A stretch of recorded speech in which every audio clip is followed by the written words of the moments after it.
Hey guys, how's it going? So I wanted to do the astrology notes for this upcoming time period in a separate video, seeing if I could do it on my phone and then uploading it later. So let me just turn that down a little bit. Just some mood music, you know. But anyway, I really do hope that everyone is doing well. And yeah, let's get into these astrology notes that we have here. Trying to see how I can fit myself, but I think the camera's here, but I keep looking over here. All right.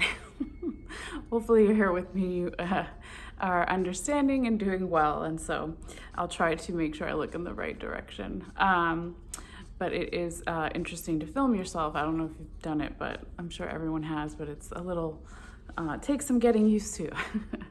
All right, anyway, so these are the astrology notes for this time period coming up.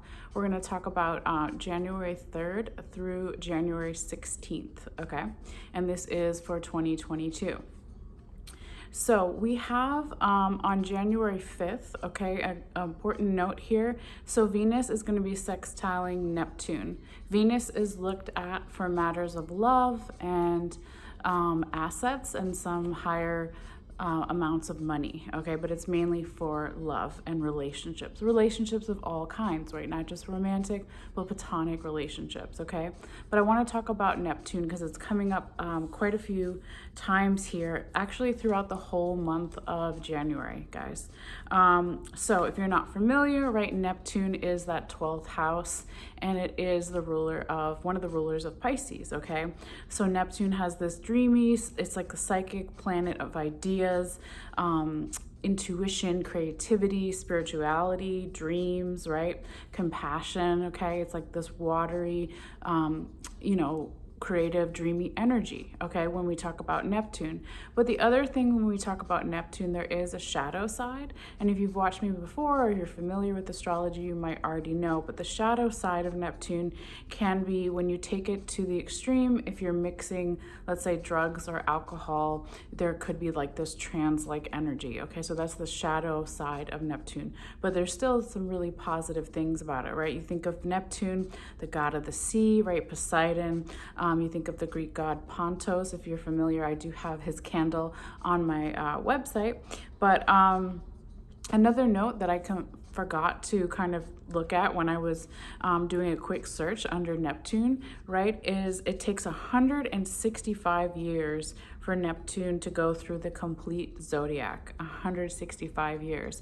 So that means that it's in each sign for 14 years. Okay, so I just thought that was really particular note that I wanted to go over. Okay, so now going back, we just talked about January 5th, right? Venus moving, sextiling Neptune. So there could be some Venus-like themes, okay, of beauty, of balance, of relationships, love, money, assets, and higher, that kind of thing, okay? Now, on January 6th, Mercury, which is the ruler of communication, electronics, just to name a few, is going to be semi-squaring Neptune again, so the day after, right? And then also on the same day, we've got a lot going on here on January 6th, Capricorn, since we're in Capricorn season. Hey, to all the Capricorns, right? Capricorn is semi-square Jupiter. So Jupiter is all about expansion and travel, education, religion, politics, okay? So there could be something going on here. When we talk about Mercury, semi-square Neptune, Mercury is communications, right? Electronics, all that stuff. So it could be that starting in this first week of January, around January 5th, January 6th, people will feel it in different ways, right? But the communication could be more in that Neptunian 12th house, kind of Pisces, dreamy, creative energy, okay? But also Capricorn is going to be semi-square on the same day on January 6th to Jupiter. So Jupiter is that expansion, the travel, the education, religion, politics, etc. Okay. Now on January 8th, we're going to go back to Venus. Okay. So Venus is semi-square Mars. Okay. So Mars is that Aries energy, the ruler of Aries. So it's all about leadership, passion, creativity. On the shadow side of Mars, there could be anger, frustration, and fighting energy, okay? So when you put it together, Venus semi-square Mars on January 8th, there could be issues of love and relationships or higher assets in form of money going to be in that kind of Mars energy. So it is a particular note to just kind of be aware of that energy. I'm also going to put in the description box below the list of what I'm looking at from this website that kind of breaks down the astrology report. Okay, because it depends on where you are in the world, of course, and the timing. So I usually don't put the times up, but if you're interested in when that happens, it'll be on that website in the description box below. All right, now moving forward, we also have on January 8th, on the same day that Venus semi-squares Mars, Capricorn is going to be semi-square Sagittarius, okay? So Capricorn, right, in Sagittarius, Sagittarius comes first in the zodiac and then Capricorn. So there could be just some kind of, I don't see it as a frictional energy. I actually see it as a very complementary energy here. So if you think of Capricorn, the earth sign, right, stable, the goat, and then Sagittarius is that fiery, centaur energy, okay? Now moving forward on January 9th, we have Mercury, which is ruler of, or not ruler of, but it represents communications, electronics, just to name a few, is going to be sextiling Chiron. And so Chiron is the wounded healer, right? This is beautiful energy. So there could be, as far as communications go, in all relationships, platonic, romantic, etc., business, work, okay, it could be a more healing energy around those communications, so that's really nice. And then on January 10th, Venus is going to be in Capricorn still. It's going to semi-square Jupiter. So, I always say, if you don't already know your other placements, even if you don't know, your exact birth time, you can get a free birth chart online and find out your other placements. For instance, what is my Venus in? So if my Venus is in Capricorn, what does that mean as far as my love life or matters of higher levels of money and assets? Okay, so Venus in Capricorn is semi-square Jupiter. So even more expansion for Capricorn and that love energy and that relationship energy, along with the Jupiter expansion, growth, travel, religion, politics, etc. Okay. Now on the same day, also Capricorn is going to be I can't read right now. Capricorn is going to be sextile Neptune. So Neptune comes back again. So far we've talked about Neptune 3 times, okay? So Capricorn is going to be in this Neptunian energy for pretty much all of January. It kind of comes and goes here, but it is a reoccurring theme. All right, and then where are we at? On January 11th, and it got super quiet. I just want a little bit of music. Okay.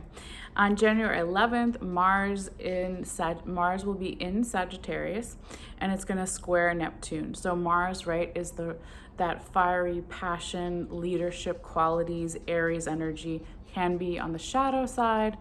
Anger, frustration, fighting energy in Sagittarius. So Mars is a fire sign because it's a ruler of Aries in Sagittarius, which is also a fire sign. Okay, and so they're both square to Neptune. And that Neptunian Pisces water energy, 12th house energy, is going to come in and have even more intuition and spirituality and psychic feelings, right? Dreams. But on the shadow side, it could be illusions, not seeing things clearly.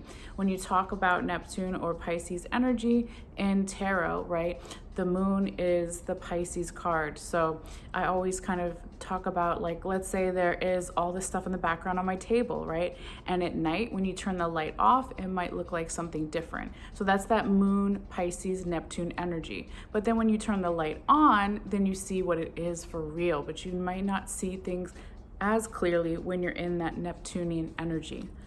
Excuse me. All right, we're almost done here. So where are we at? We are on January 16th. Capricorn is going to have a conjunction to Pluto. So Pluto is very complementary energy to that Neptunian energy as well, okay? And then we have Mercury is semi-square to Mars in Sagittarius. So Again, when we talk about Mercury, that's the communication, electronics, to name a few, right? It's going to be in that Mars energy towards the middle of the month of January 16th or so. And it's going to be in Sagittarius. So that's that double fiery energy that we kind of just talked about for January 11th. It's still here a little bit in a different way on January 16th. Now, I also want to pull something up here on my computer. So just give me 1 second here. So I know as far as Pluto, because I wanted to talk about Pluto a little bit more, it is the furthest planet from Earth, right? So let's see. Pluto shows the area of life where your personality, Pluto shows the area of your life where you personally face the intense powers of creation and destruction. It's a doorway through which volatile, compressed pockets of self, spirit, and primal energy lies hidden, which are released either by your own efforts or from the outside world. Okay, so that's really beautiful. I have to check out that site. It's www.liveabout.com. And it says Pluto's meaning in astrology. Okay, if you want to look more into it, I might put a link to my description box below along with the other one. But yeah, so the last thing I was going to say was when that Capricorn energy, since we're in Capricorn season, yes, Capricorn, on January 16th, conjuncts Pluto, that's the Pluto energy. It's also, I mean, this is part of it, but I was looking more for, here it is. Okay, so Pluto is the god of the underworld, right? That Scorpio energy, if you're familiar with Greek mythology, right? It's about Persephone, you know, going into the underworld. It's talking about winter and spring, all these different kind of metaphorical meanings here, okay? But, you know, I would really say that Pluto brings out the shadow side of like some destructive energy, but it doesn't have to be that, because like when I first read it here, you know, it was saying that it's going to bring these things out, right? The intense powers of creation or destruction. So hold on guys, I'm sitting on the floor so it's a little difficult. Let me back up here. But yeah, so basically you know, Pluto has that capacity for that kind of shadow energy. And I'm not used to doing this on my phone here, but it does have the creation or destruction, okay? So I can't think of it now, but it's kind of like yin and yang energy that you would think of in Asian cultures, right? So you have the light and the dark. So you can be destructive and creative. Sometimes you have to let some stuff die, right, to bring the new, okay? So it will resonate differently for everybody, guys. Sorry, I can't feel my legs right now. So anyway, this is your astrology notes for this time period for January 3rd through the 16th. And I'm going to come back here in a little bit, hopefully, and start the Capricorn readings and go backwards through the signs this time. So hopefully you guys will join me there. Look at this, guys. My apartment's still a mess. I just moved and everything is everywhere. So yeah, we'll just end it there. See my coffee cup. And yes, we're going to get into the readings. All the cards are charging with their crystals. All right, so anyway, guys, thank you so much as always for your energy, for your likes, for your support, for your subscriptions, which is free.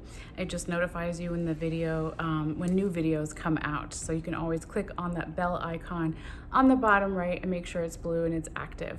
So anyway, I'm taking a little break here and then I will come back with the Capricorn reading soon. All right, you guys take care. Bye.